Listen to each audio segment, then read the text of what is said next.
Stari podzavestni vzorci, ki jih imamo. Zdaj pa dajte malo zapreti oči, pa bodite v stiku sami s sabo, pa če bo treba si kako stvar tudi zapišite. Ne smem biti srečen.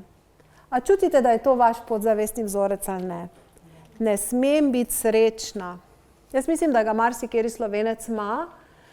Jaz sem ga tudi imela, nimam več. Ne smem biti srečen.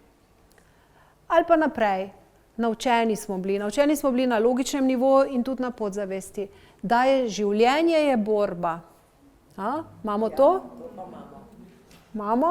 Življenje je borba. Zakaj ne bi imeli rajši življenje je praznik, življenje je praznovanje, življenje je užitek, življenje je veselje? Je en tak velik sprememba v načinu razmišljanja. Potem še ena taka cvetka, da moram vsemu strešiti. To je tudi ena od stvari, ki je sicer zelo fajn, ne, moram narediti vse, kar drugi hočejo, moram, ampak na neki točki ni v redu, ne, če imamo v sebi vzorce, ki se začnejo z moram. Ker kaj to pomeni? Da imam jaz notranji, že tako življenje pritiska na nas, ne, pa imam pa še jaz notranjega biriča, nekoga s bičem, moram vsemu streči, moram to narediti, moram biti popoln, moram. In ta moram lahko nam na dolgi rok, na naši psihi, na našem telesu dela hude težave. In ko enkrat te stvari razrešimo, oziroma tako bom rekla, ta prepričanja, ti stari podzavestni vzorci so povezani z našo anksioznostjo, z izgorelostjo, direktna povezava in direktna povezava z stresom, ki smo ga doživeli. Ja? Ker če je bil stres vedno na isto temo, je to nastal naš vzorec in naša psiha, naši mali možgančki so se naučili, tako pač svet funkcionira. In na dolgi rok to prinaša anksioznost in izgorelost. In če hočemo mi te vzorce spremeniti, potem, če hočemo življenje spremeniti, moramo vzorce tudi spremeniti in to so recimo vzorci. Moram se mu sreči, smo rekli, moje potrebe niso pomembne. Vsak naj samo reče na glas, pa poskušajte številko ugotoviti od nič do 10. Kako močno to čutite? Moje potrebe niso pomembne. Ne boste rabili na glas povedati svoje številke, sam pri sebi poglejte. Koliko imate vi v sebi program, da niso vaše potrebe pomembne? Da vi zase niste pomembni. Ker dajmo samo polglasno reči, moje potrebe niso pomembne. Kako močno je to? Ne v logiki, če ste že 10 knjig prebrali, boste logično rekli, ne, saj to ni res. Ampak kaj vam vaš želodec reče, vaše črevesje, gut feeling, kaj vam vaš srček reče? Kako močno je to v vas, da niste sami sebi pomembni? In morate postati sami sebi pomembni. Če slučajno niste, če imate tu visoko številko, si to obkrožite, ker to bo treba rešiti. Če boste hoteli živeti v miru v sebi, zadovoljno, je treba to rešiti. Ker nikomor v svetu ni mar za to in ljudem in sistemu in religijam in inštitucijam in politiki v bistvu paše, da se mi sami sebi ne čutimo pomembni. Ampak če hočete vi biti v redu, boste pa mogli zase postati pomembni. Razumete?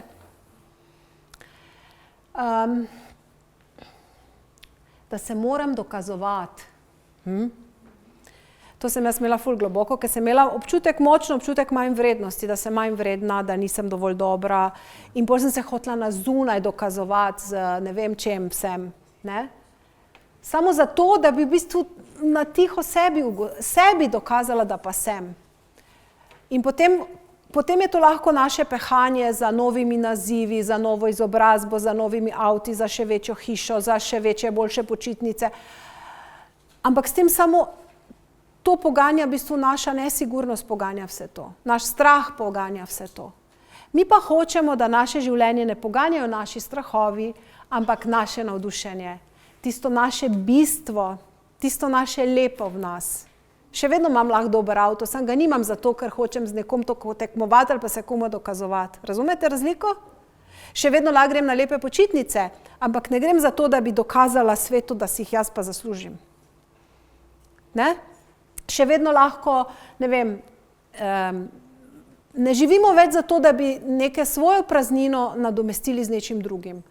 Ampak najdemo najprej v sebi veličino, ki jo vsi imamo, in potem živim tako, kot jaz v sebi čutim, da je to zame prav.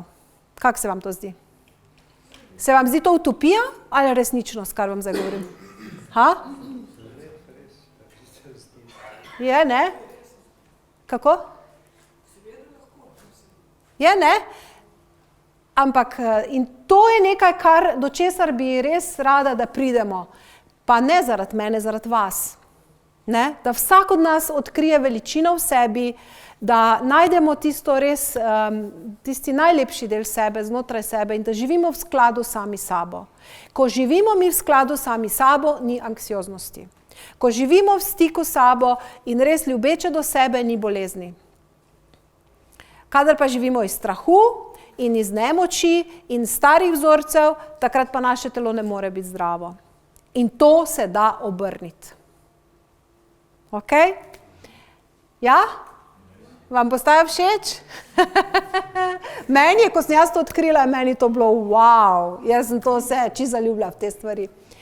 In da se primerjamo z drugimi. Zakaj bi se primerjali? Če vsak od nas je čudovito bitje, vsak od nas je enkraten, vsak od nas je nekaj čist posebnega, nikomer se ne rabimo primerjati, nikomer ne rabimo tekmovati, nikomer se ne rabimo dokazovati, moramo pa najti sebe, tisto, kar nas osrečuje in iz tega ven živeti.